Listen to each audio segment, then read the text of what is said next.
Can Ramadan be done just as a whole ritual? That would be a great loss if we sleepwalked through Ramadan.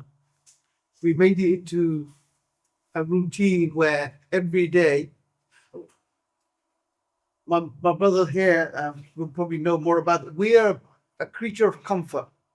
We like, as human beings, we're habitual. We like to do things where we feel we know what's going to happen, we know the outcome, and we like to repeat. That's the disposition of a human being. What Allah does with Ramadan, He disrupts that. So there you are, getting up in the morning, praying your Fajr, having your breakfast, you get onto the train, you go to work, you do your hours, you come home, you eat, you sleep, you watch TV, you pray your Isha, you go to bed. As human beings, we love that. We're in control, and we know what's going to happen. But come Ramadan, Allah disrupts that all for us. He says, night will become day for you now, and day will become night. You will stay up at night. You can't eat during the day. When you used to eat during the day, you can't eat anymore. You can't say anything bad. You can't look at things which are bad. You've got to refrain yourself from things you normally would have done. So Allah subhanahu wa ta'ala has designed a whole month for us where He's trying to break our habits, change us, transform us, make us into better human beings of higher value.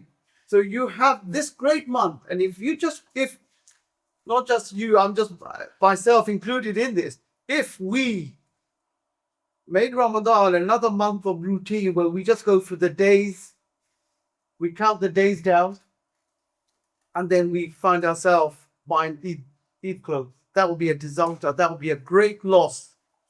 And this is why, my brothers, before we enter the month of Ramadan, there must be a conscious decision, some planning, some thought has to go into this. That it is not just about going to the grocery shop and picking up the atta and the basmati rice and the doi and the chana. That's not Ramadan planning. Unfortunately, we burden our sisters with all the cooking. We need a feast. So the planning, unfortunately, is the wrong type of planning. It's about the food. It's about these things. And Ramadan, we got to now really, if we're going to make the most of Ramadan, we really need to think about it. Apply ourselves to this.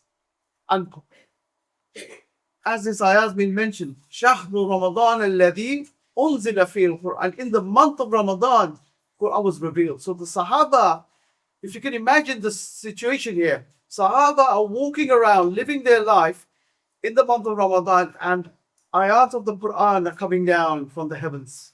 Imagine the situation. And as those ayats came to the Prophet would then recite it to the people around him, and they would receive it, and they would transform themselves, bring them into conformity with those ayat. Imagine a society where this is happening, where the ayat of the Quran are coming down like rain, and as soon as it hits the believer transforms.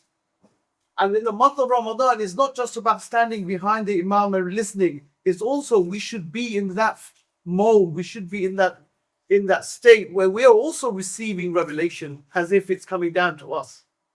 So I think I'm trying to give you just to convey the gravity of this month. That this month is not like any other month. And we must give it its due importance.